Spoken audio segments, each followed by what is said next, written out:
Hello, hi guys! Magandang hapon sa inyong lahat. This is Chin Rodriguez from Mesagari Channel, a faith healer o Zumata reader. So ngayong hapon, natatagan natin ang nagsabihin sa iyo ng ating mga gabay. So this is a weekly gabay for the month of March 8 hanggang March 14 for the sign of Libra. So Libra, welcome to my channel. Ano kayang messages, advices, and spirit, guys, ang ating masasagap for today's video? Kano naman kayang energy or kaganapan sa buhay ng mga Libra ang ating maagilap? So guys, this reading is a general reading lamang. Hindi lahat makaka-resonate. Kunin lamang po ang makaka-relate sa inyo and comment down below kung kaninong energy ang ating nasagap. And of course, don't forget to like and subscribe my channel and hit the notification bell for more visual update. And of course, maraming salamat po sa mga walang sawang pagsuporta sa aking channel, lalong-lalo na yung hindi nag-skip ng ads na way pagpalain kayo na Diyos at may kapal, siksik-liglig na gumapong na biyayang manumbalik sa inyo. So let's see what is the messages, advices sa iyo ng ating mga baraha.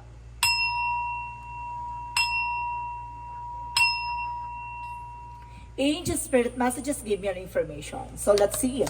Angel Spirit, please give me permission for the sign of Libra. So there is an Eight of Swords. So there is a lot of toxicities around you, no?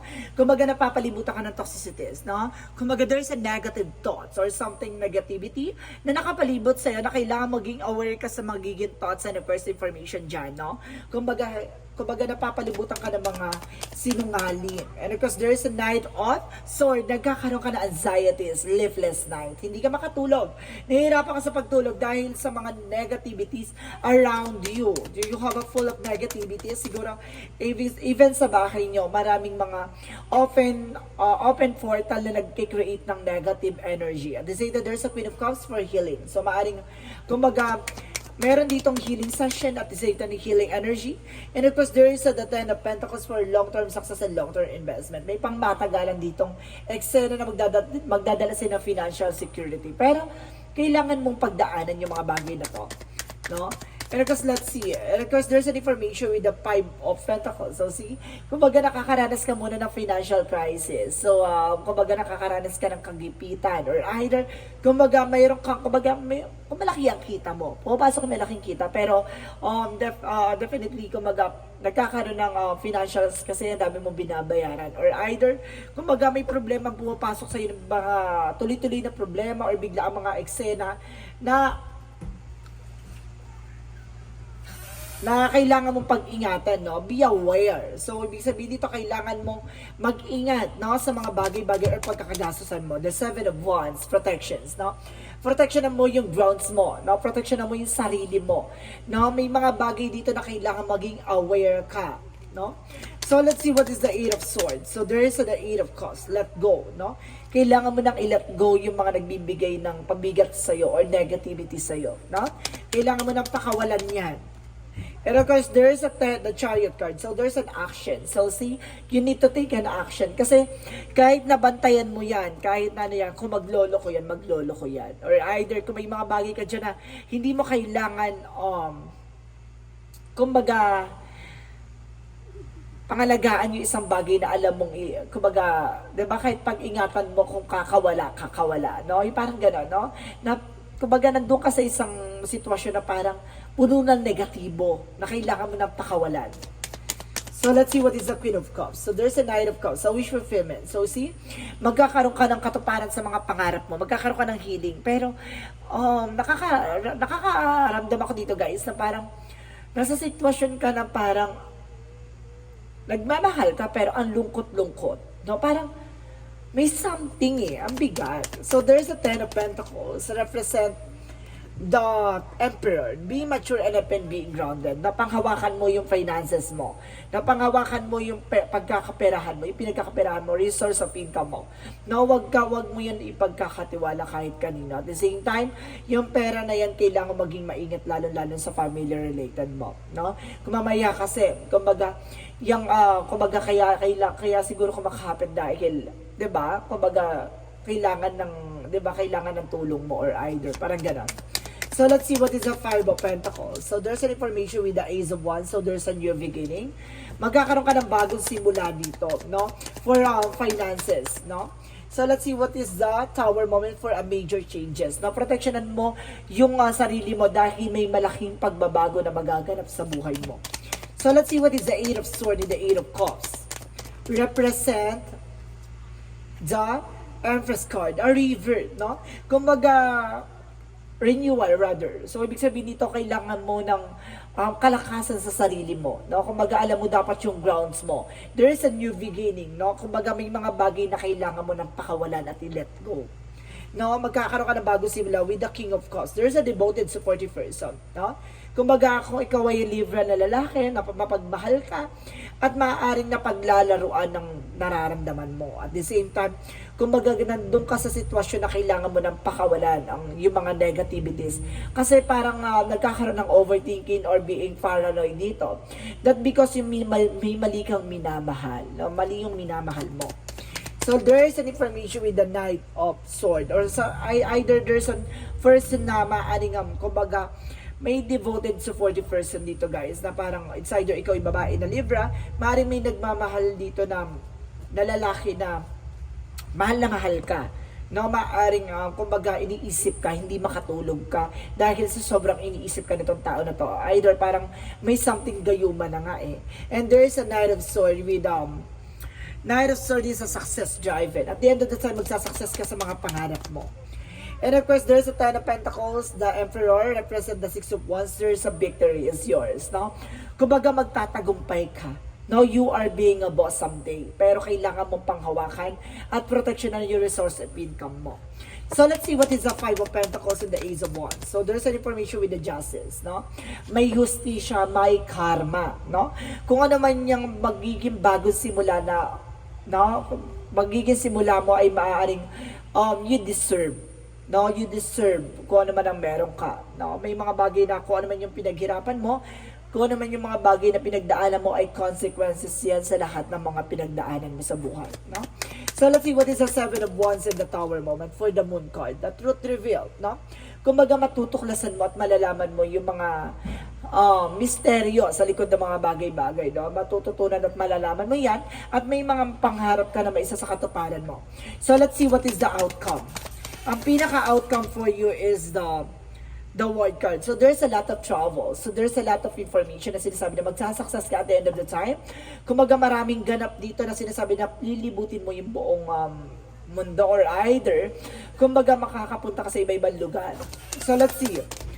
Pero kung sinasabi dito sa'yo, there is a Four of Wands. So there's a celebration, wedding, engagement. So maaaring ikakasal ka at babaguhin ang mundong ginagalawan mo. So let's see. Additional messages for the outcome is the Five of Cups. So there is a regret and disappointed, no? Kumbaga nadi-disappoint ka man as of now, ganun talaga. So there is a let go, control issues. So let's see. Additional messages for career. So career mo, there's a Knight of Pentacles, security, no? Kailangan maging secure ka sa finances mo with the Eight of Pentacles. Focus, being dedicated sa ginagawa mo. Pero kailangan mo i-secure o magkaroon ng seguridad ang iyong negosyo or trabaho. There's an 888 represent ang money abundance. So, ibig sabihin magiging masagana ang buhay mo sa mga susunod na henerasyon ng buhay. Parang gano'n. Or sinasabi sa mga susunod na panahon, sa susunod na taon, magiging masagana na ang buhay mo. Kumbaga nakakaranas ka ng kahirapan sa finances kasi nandun ka pa sa sitwasyon na puno-puno na negatibo. So, let's see. Additional messages for love life. Sa love life, there's a Three of Swords. So, there's a lot of pain, no? Nasasaktan ka, no? Dahil nasa kapalaran mo ang masaktan. There is a the Wheel of Fortune, you are being blessed. Or there is a turning to your favor. Maaaring kumbaga yung sakit na yan ay magdudulot ng kaligayahan sa mga susunod na eksena. No? Kumbaga nasaktan ka at masasaktan ka, pero darating yung araw na magkakaroon ng compatibility yung taong mamahalin mo. No? Kumbaga matatagpuan mo na kung sino yung taong magmamahal sa'yo ng totoo at talagang pure and free. So let's see. So, what is additional messages for the health? Sa health mo naman, there's an information with the Seven of Pentacles, harvest time. No, and of course, the Six of Pentacles. So, there's a give and take. Ibig sabihin dito, maging balance ka pagdating sa mga kinakain mo or mga iniinom mong bagay. No? Maging control ka sa mga situation na yan.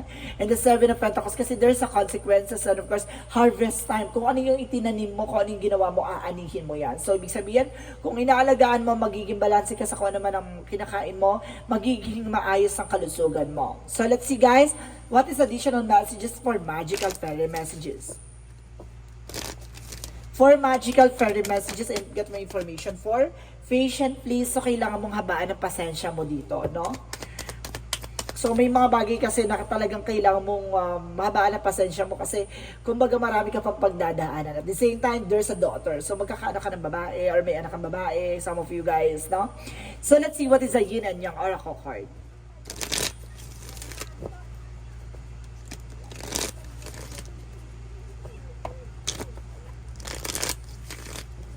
For a yin and yang oracle card, represent thoughts, no? Ito yung mga negativity. Marami ka kasing iniisip, nag-overthink ka. And there's an isolation, yung nagbibigay sa'yo ng pagkulong sa sitwasyon, no? And exhausted. So, there's a feminine. So, may babae dito, no? There's a feminine involved, but at the same time, may femininity na parang magbibigay ng something, inspiration or something improvement dito sa pagdating sa relasyon. And there's a distance, maaaring nga magkakaroon ng distansya or there's a time out, no, kailangan ng pakawalan. At the same time, there's a memories. So may mga nakaraang eksena ka dito na parang hanggang ngayon, no, binibit-bit mo pa rin. So yun yung kailangan mo i-let go. So let's see, what is additional messages? And there's an information, may thought ka daw dito. Hayon, the personal, apa yan? Yung top get means the personal, the ones when got away, parang ganon. No, parang ganon siya, pero meron daw dito parang minahal mo, pero parang iniwan mo, parang ganon. Or may minahal ka na sobra, parang nawala, parang ganon. And you created the situation and you have the power to change it, no? Ikaw yung naglagay sa sitwasyon mo, ikaw din yung makakagawa ng parang para makaalis ka dyan and spend more time outdoors. So, kailangan mo ng unwind, no? Kailangan mo rin huminga kahit papano at tumawala sa mundong kinagagalawan mo. At the same time, it's time to leave the unhealthy situation, no? Kung may sitwasyon ka na punong-puno ng negatibo, kailangan mo talagang kumawala dyan. So, let's see. What is the chakra messages for you? For the chakra messages for you is a perseverance, no? Kailangan mo magtiyaga, no? Kailangan mong pagtiyagaan na kung ano man ang meron, kung ano man yung ginagawa mo or pagdating sa business, sa relasyon, sa negosyo. And of course, kailangan mo ng tiyaga. Pag may tiyaga, may nilaga. There's a complacency. So, may mga bagay dito na kung magagawin mo na, wag mong hayaang mahuli ang lahat. Parang gano'n, no? Wag mong hayaan na parang panlipasan ka ng panahon. And there's a balance. So, kailangan mo maging balanse. And there's a bittersweet, no? Pagkatapos ng mga pait na naranasan mo sa nakaraang eksena mo, maaaring magkaroon na ng tamis ng tagumpay, no? Kumbaga, hindi sa lahat ng oras na sa baba ka, iaangat ka rin ng ating Panginoon. And the answer you need is coming. So, maaaring yung mga kasagutan ay maaaring nandito na ang kasagutan sa iyong mga katanungan. Parang gano'n, nandito na, malapit na. And bring love in this situation, no? Kailangan mo mahalin na sitwasyon mo. And of course, personal issues reaches resolution, no? Pati yung mga personal na problema or personal na hinaing sa buhay mo ay maaaring masusolusyonan na, no? So, let's see additional messages. So, there's a teaching, no? May mga bagay dito na kailangan mo ma-inspire for a person or people na, kumbaga, may mga natututunan ka, no? Or may mga bagay na kailangan nilang matutunan sa'yo. And there's an information with the book, no? Kumbaga, sinasabi ng book kasi dito na, kumbaga, malapit na yung pahina mo, no? Babasahin na yung pahina mo. Kapag binasa na, galingan mo, no? Kumbaga, darating yung timing mo, darating yung araw na ikaw naman, no? Kaya wag kang malungkot, wag kang malumbay na bakit hindi pa napapanahon, hindi pa pumapabor sa iyong sitwasyon. Wag kang mag-alala, darating yung araw na yon. And there is an empathetic starseed absorbing what not yours. So, ibig sabihin, wag mong kunin yung isang bagay na hindi pa para sa iyo, no? At the same time, there is a star keeper. So, there's an information na stay on your ground. So, kumbaga manatili ka kung ano man ang meron ka, no? Kumbaga, enjoyin mo yan, mahalin mo yan, embrace mo yan, no? So, let's see what is Archangel Raphael. Messages for you is avoid allergens. So, umiwas ka sa mga allergic ka or mga, kumbaga, hindi mabuti sa health mo, no? And there's use your natural healing abilities. So, some of you baka kailangan mo ng albularyo or kailangan mo ng mga herbal tea or mga alternative medicine. So, yun yun. So, there's an easy does it. So, may mga bagay dito na tutulungan ka makaalis sa sitwasyon mo at kailangan mong i-let go yung mga nararamdaman mong it's not ordinary, no? So let's see. So additional messages. So there's a courage, no? Kung kailangan mo labanan ng takot at pangamba mo, there's a confidence. Kailangan mo maging matapang sa hamon ng buhay o sa mga pinagdadaanan mo. At the same time, there's a regret, no? May mga bagay dyan na pinagsisisihan mo or pinanghihinayangan mo, pero kailangan mong tanggapin. Ganun talaga, no? Hindi mo naman mababalik yung mga panahon or yung mga pagkakataon na makuha mo isang bagay na yon. Kasi may mga bagay na hindi pa para sa'yo. And there's a contract. So some of you, there's a marriage contract or there's a kontrata na kailangan mong pirmahan or kailangan mo ng something, collaborations. And there's an appreciations, no? Kailangan marunong ka mag-appreciate na kung ano man ang meron ka, no? Kasi yung iba dyan, pinapangarap kung ano man ang meron ka. At least ikaw, diba? Kumbaga tanggapin mo at marunong ka tumanggap kung ano man ang meron ka. At the same time, there's a storm warning. Mag-ingat ka. Kasi may unos na papasok sa buhay mo. May susubukin kang gibain at susubukin kang sirain. Mag-ingat ka. So let's see additional messages for angel spirit, guys. So there's an information with reaching your dreams, no? Go for it. Ilaban mo kung talagang gusto mo yan sa bagay na yan. Porsigihin mo, ilaban mo, no? And there's an information with boundaries. So kailangan mo mag-set ng boundaries dito, no? Para makaalis ka na, makawala ka sa nasa mga negatibo. And there's a transformation, no? Babaguhin ang sistema mo or babaguhin ang mga nangyayari sa iyo.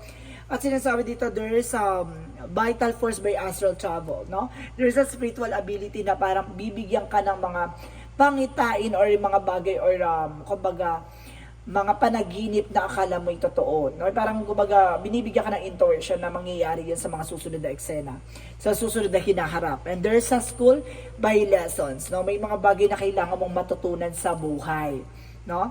May mga bagay na kailangan mo talagang pagdaanan at kailangan mo talagang maranasan bago mo matutunan yung isang bagay. So let's see, what is the angel's answer? So there's an it's up to you. Nasa sayo yun, no? Kung ilalaban mo or magtitiwala ka, no? At the same time, there's a peaceful resolution na masusolusyon na naman yan na mapayapa. No? At sinasabi dito, there's a no. Marunong ka dapat humindi, no? Puro oo ng oo sanghayon sa eksena na yan, no? Marunong ka humindi. Or may mga bagay na wag mong ginagawa. So let's see what is the romance angels. Romance angels represent the deception. So ibig sabihin pagdating sa relasyon, mayroon ditong kumbaga nagpapanggap o there's a false mask, no?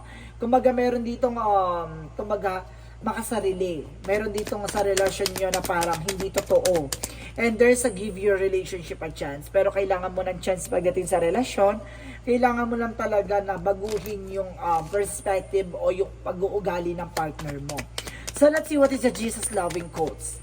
So sinasabi dito, whosoever you shall do with the all my Father, which is in the heaven, the same in my brother and my sister and my mother. Parang sinasabi dito kung ano man yung mga bagay na ginawa mo, gagawin din sa'yo. So it means, guys, na maging maingat ka sa magiging action mo. Kasi, kumbaga yun din ang babalik sa eksena mo. Parang sinasabi dito na, you created this situation and you have the power to change it. Na sinabi dito na Archangel, di ba? Ito, you created this situation and you have the power to change it. Na ikaw yung naglagay sa sitwasyon mo, ikaw din yung makagawa ng paraan para makaalis ka dyan. Kasi masyado mong kumbaga sinanay yung partner mo sa kung ano man yung mga bagay na kailangan hindi naman dapat niya ginagawa, no? Parang sinasabi dito, sinanay mo na pagdating sa relasyon walang balanse, walang kumbaga give and take, puro ikaw lang yung give ng give. Na kailangan pagdating sa relationship may give and take tayo na tinatawag para yung pagdating sa mga bagay-bagay control at sinasabi na balanse, no? Kasi hindi pwedeng na ikaw lang yung nagbibigay kasi hindi lang naman ikaw yung nagmamahal. Kapag kasi ikaw lang nagbibigay, ikaw lang yung nagmamahal pagdating sa relasyon nyo. No, wala din yung respect, wala din yung discipline. So pagdating sa relasyon, ikaw dapat ang magbibigay ng pagbabago sa partner mo na kailangan baguhin ng sistema or factor ng inyong relationship, no? Kumbaga pag may ganong eksena na one-sided lang, na ikaw lang yung nagbibigay at ikaw lang yung nag-e-effort, pangit ang relasyon, no? Pangit yung boundaries, pangit yung ginawa mong 'di ba, relasyon or pangit yung binuo mong pagsasama. Kasi at the end of the time, masisira yan. Kasi ikaw lang yung pundasyon at walang ilaw sa eksena nyo. So let's see, parang kumbaga sa ano yan madilim, no? Kumbaga, ang bahay ay may pundasyon pero walang ilaw, no? Kumbaga, hindi mo pa rin makikita kung ano yung mga daan kung walang pagtutulungan. Ganun yun. So let's see what is the angel's number. So there's an 11:11, I am awakening. So sinasabi talaga dito na kailangan mong gumising sa bangungot ng nakaraan. So sinasabi dito the universe is arranging people and experience on your path to help you succeed and helping you wake up to who you truly are. So see, the universe, inaayos ka, no? Sa mga bagay or experiences mo na mali, no?